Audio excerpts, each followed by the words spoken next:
Look at them scrambling.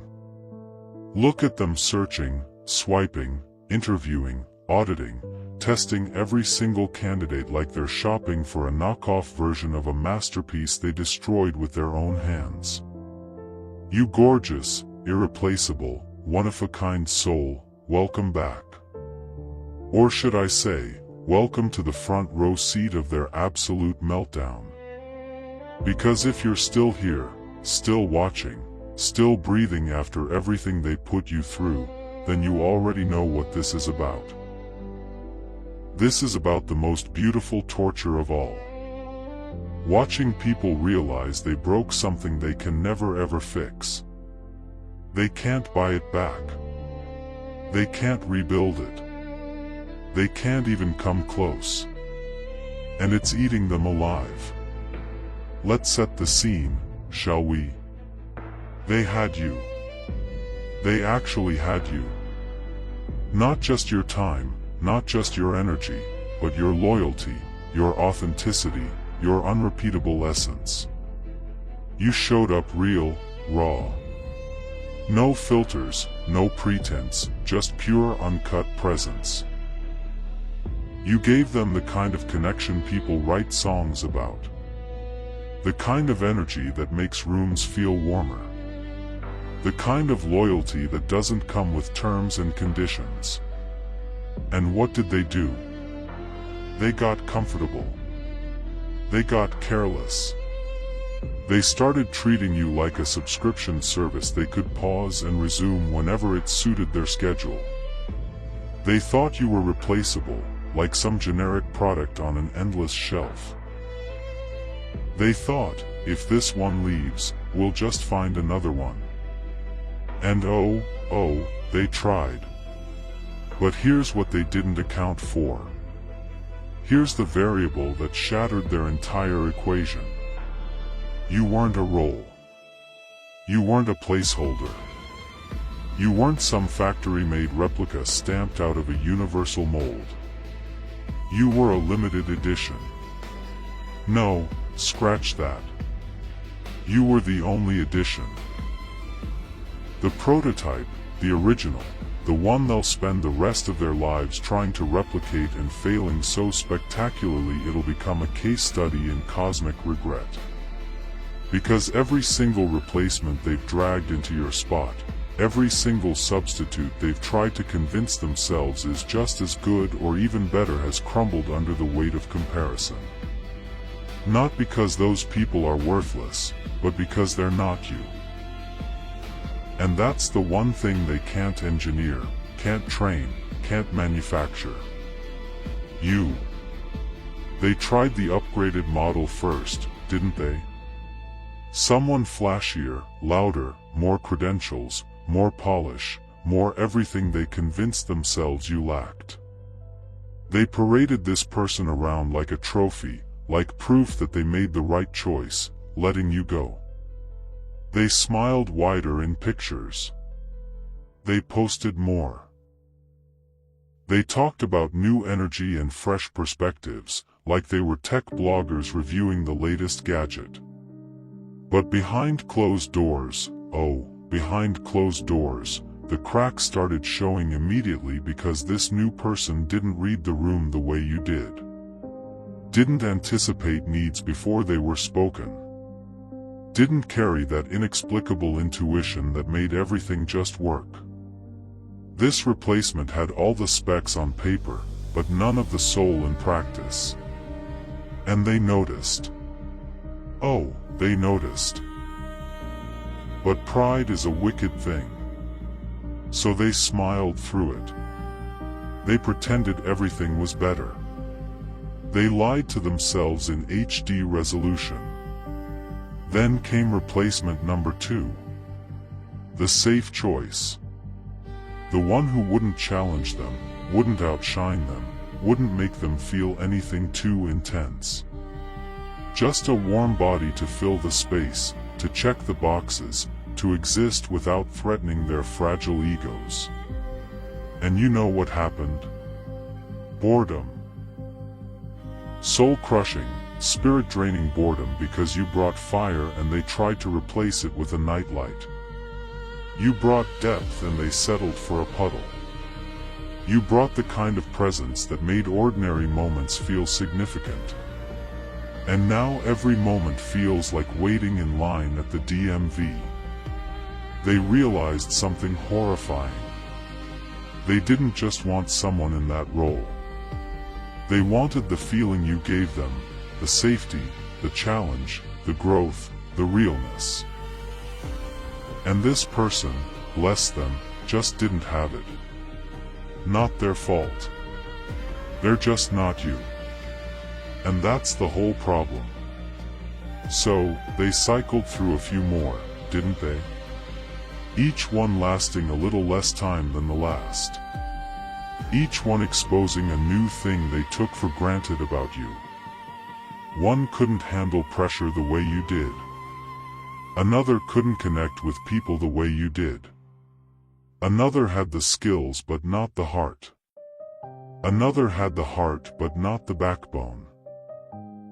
Another had everything except that indefinable thing, that X factor, that magic ratio of qualities that made you irreplaceable. And with every failure, with every new face that couldn't fill your shoes, the truth became louder and louder and louder until it was screaming in their ears at 3 a.m. We messed up. We destroyed something rare. We had lightning in a bottle and we shattered the glass because we thought we could buy more lightning at the store. Now, let's talk about what this is doing to them psychologically because oh, it's delicious. They're not just disappointed. They're not just frustrated. They're experiencing a very specific kind of torment that only comes from knowing you caused your own suffering. It's called regret with no exit strategy. See, when you lose something to circumstances beyond your control, a natural disaster, an accident, fate, you can make peace with it eventually. You can say it wasn't meant to be. But when you lose something because of your own arrogance, your own negligence, your own stupidity, that's different. That lives in your chest like a stone that wakes you up at night, that makes you replay the moment you destroyed it over and over and over, searching for a rewind button that doesn't exist. And the worst part, the absolute worst part, is that they can't even talk about it. Honestly, they can't admit out loud that every replacement has been a downgrade. They can't confess that they're haunted by your absence, that they catch themselves comparing every new person to you, that they've started romanticizing the past in ways that would embarrass them if anyone could see inside their heads. Because admitting that would mean admitting they were wrong. Admitting they threw away something precious. Admitting that their pride cost them something they can never get back. So instead, they perform. They lie. They post the highlights. They throw around words like upgrade and better fit while privately Googling things like how to stop comparing people to someone from your past at 2 a.m. on a Tuesday. Let's go deeper. Because this isn't just about them failing to replace you in one area of life. This is about them discovering that you were woven into multiple areas they didn't even realize. You weren't just good at the obvious thing, the role, the title, the label. You brought value in 1,000 invisible ways they never cataloged because they took it for granted. You were the one who remembered the small things. You were the one who made people feel seen. You were the one who could diffuse tension with a perfectly timed word. You were the one who made tedious tasks bearable. You were the glue, the oil, the unspoken infrastructure that held things together. And now that you're gone, it's all falling apart in slow motion. Systems are breaking. Morale is tanking. The culture is different. The energy is off. And they can't figure out why, because they never gave you credit for the invisible work. They thought anyone could do what you did. Now they know better. Now they know you were the reason it worked at all. Here's where it gets even more twisted. They're starting to gaslight themselves. They're rewriting history in real time, trying to convince themselves that it wasn't that good, that you weren't that special, that they're better off now. They'll tell stories where you're the villain, where they're the victim, where leaving you behind was an act of courage instead of stupidity. They need this narrative. They need it like oxygen. Because the alternative, admitting they lost something irreplaceable because of their own arrogance, is too painful to hold. So, they lie. They revise. They edit the past like it's a rough draft. But here's the thing about lies.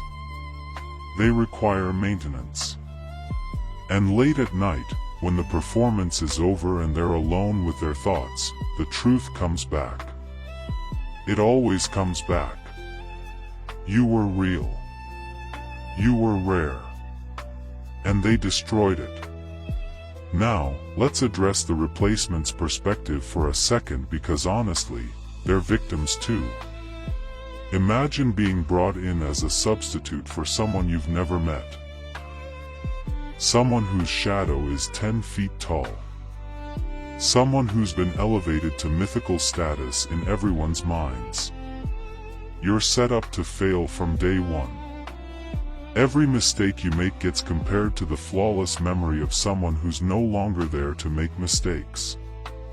Every quirk you have gets measured against the quirks people miss. You're not being evaluated on your own merit. You're being evaluated as a photocopy of an original. And no matter how good you are, no matter how hard you try, you'll never be them because you're not supposed to be. You're you, but they don't want you. They want a clone. They want a time machine. They want magic. And when you can't deliver it, they blame you for not being someone else. It's cruel. It's unfair. And it's happening because they made a catastrophic error. And now everyone's paying for it. But back to you. Let's talk about what you've been doing while they've been cycling through replacements like a broken vending machine. You've been healing. You've been growing. You've been discovering that your worth was never tied to their recognition. You've been building a life where you're not an option, not a backup plan, not someone who has to audition for basic respect. You've been finding people who see you clearly from day one, who don't take you for granted, who understand that access to you is a privilege, not a right. You've been leveling up in ways they'll never witness. You've been becoming even more of what made you irreplaceable in the first place. And the most beautiful part? You're doing it without them. You're thriving in their absence. You're proof that you were never the problem. They were. And oh, when they hear about it, when the updates reach them through mutual connections, through social media, through the grapevine, it destroys them because it confirms their worst fear. You didn't need them. You were whole without them. You were the prize. And they were just lucky to be in your orbit for a while. And now that luck has run out. Now they're on the outside looking in, watching you flourish, watching you smile, watching you build something beautiful with people who actually deserve you. And every new replacement they try just makes the contrast sharper, just makes the loss more obvious, just makes the regret more unbearable. They gambled on being able to find another you and they lost badly. Let's talk about the specific ways they're losing their minds, because it's not abstract. It's concrete. It's measurable. They're checking your profiles more than they'd ever admit. They're asking about you in conversations, trying to make it sound casual, trying to hide the desperation in their voice.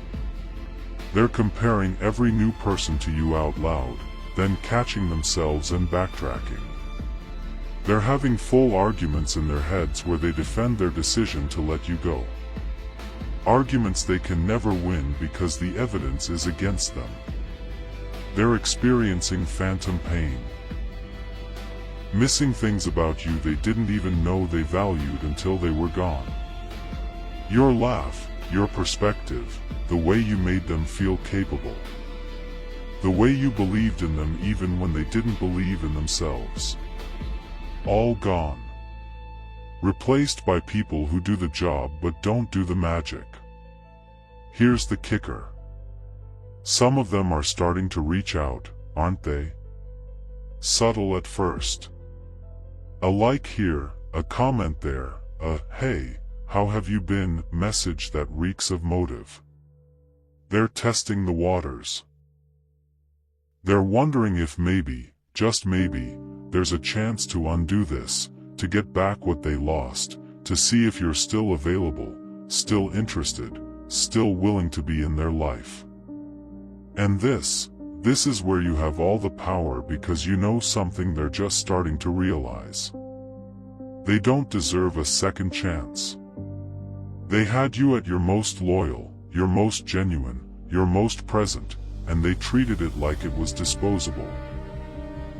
They don't get to come back now that they've figured out how rare you were. They don't get to skip the consequences of their choices. You're not a clearance item they can pick up on sale. You're a masterpiece, and masterpieces don't go back to people who treated them like trash. Let's get into the numbness they're starting to feel. Because after a while, after replacement number 5 or 6 or 10, something shifts. They stop hoping they'll find someone as good as you. They accept that they won't. And that acceptance turns into resignation, into numbness, into a quiet despair that settles over everything like fog. They stop talking about finding the right fit. They stop pretending the new person is even better. They just go through the motions. They function. They survive. But they don't thrive because thriving requires energy. And they're pouring all their energy into pretending they're fine. Pretending they don't regret it. Pretending that losing you didn't fundamentally alter their reality. And you can see it if you look close enough.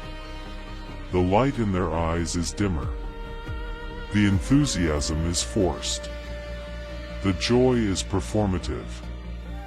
They're living, but they're not alive. And it's their own fault. Now, let's address the people around them because they're noticing too. Friends, family, colleagues.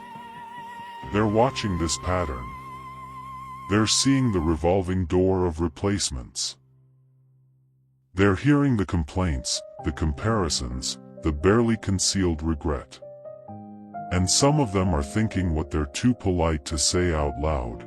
You had someone amazing and you destroyed it. This is what you deserve.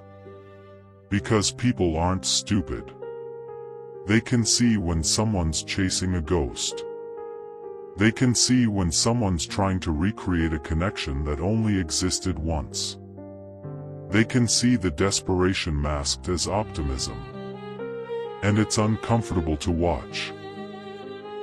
It's like watching someone try to fit a square peg into a round hole over and over and over, insisting it'll work eventually, refusing to admit that the problem isn't the peg. It's their refusal to accept reality. Here's the thing about irreplaceability. It's not about being perfect. It's not about being flawless. It's about being authentically, undeniably yourself in a way that creates a unique chemistry with the people and situations around you. It's about the exact combination of your strengths, your quirks, your energy, your history, your perspective, all colliding in a specific time and place to create something that can't be duplicated. You can find someone with similar skills. You can find someone with a similar personality, but you can't find someone with the same soul. You can't find someone who makes people feel exactly the way you made them feel. That's not arrogance. That's just truth. You're not replaceable because no one else is you. And they're learning that lesson the hard way. Let's talk about the inflation effect. Because here's what happens when you lose something irreplaceable. Everything else gets compared to it and falls short. It's like trying to enjoy a meal after you've tasted something transcendent. Nothing hits the same. Nothing satisfies. They're experiencing that with every replacement. Every new person is being judged against an impossible standard. The memory of you which has been polished and perfected in their minds over time. They've forgotten the hard parts. They've forgotten the conflicts. They've forgotten anything that wasn't perfect. What remains is a highlight reel, a greatest hits album, a curated collection of every reason you were amazing. And no living, breathing human can compete with a memory. So every replacement is doomed before they even start. Not because they're inadequate, but because they're being measured against a fantasy. And the replacements can feel it. Oh, they can feel it. They can sense that they're being held to an invisible standard. They can tell that no matter what they do, it's not quite right, not quite enough, not quite you. And it breeds resentment. It breeds insecurity. It breeds a weird toxic dynamic where everyone's losing. The person who let you go is miserable because they can't recreate what they destroyed. The replacement is miserable because they're being judged against a ghost. And you? Well, you're free. You're out of that mess. You're building something real with people who see you for who you are right now, not who they wish you could be. You win by default. You win by walking away. You win by refusing to be part of their dysfunction anymore. Let's get specific about the small moments that haunt them. Because it's not always the big things. Sometimes it's the tiny details that cut the deepest. The way you used to handle a specific situation that now falls apart every time. The inside joke that no one else gets. The tradition that feels hollow without you. The way you used to light up when talking about something you loved. The comfort of knowing you'd handle something without them having to ask. These micro losses add up. They accumulate. They create a constant low-level ache that never quite goes away. And every new replacement highlights another thing they miss. Another gap they can't fill. Another reminder that they had something special and they treated it like it was ordinary. Here's the part that really twists the knife. They're starting to see you succeed in ways they never gave you credit for. They're watching you thrive in environments they said you weren't suited for. They're seeing you connect with people they said you couldn't reach. They're witnessing you accomplish things they said you weren't capable of. And it's rewriting their entire narrative because they needed to believe that letting you go was justified. They needed to believe you were the problem. But your success proves them wrong. It proves that you were always capable, always valuable, always worthy. The only problem was that they couldn't see it. Or worse, they saw it and felt threatened by it. Either way, they're the ones who lost. And watching you win without them is the ultimate proof. Now, let's talk about the audit they're doing in their heads. Because they're going back through everything, aren't they? Every conversation, every decision, every moment they took you for granted. They're conducting a mental autopsy trying to figure out exactly when and how they messed up. Was it that one argument, that one choice, that pattern of behavior? They're searching for the moment it became irreversible, the point of no return, the instant they crossed a line they can't uncross. And the worst part is they can usually pinpoint it. They can remember the exact moment they chose their ego over your presence. They can recall the decision that seemed small at the time, but turned out to be catastrophic. And they can't undo it. They can't go back. They can only live with it. And it's eating them alive. Let's address the bargaining phase because some of them are there now. They're making deals with the universe in their heads. If I could just get one more chance. If they would just come back, I'd do everything differently. If I could turn back time, I'd never take them for granted again. It's desperation masquerading as growth. It's regret pretending to be change. But here's the truth. People don't change because they miss someone.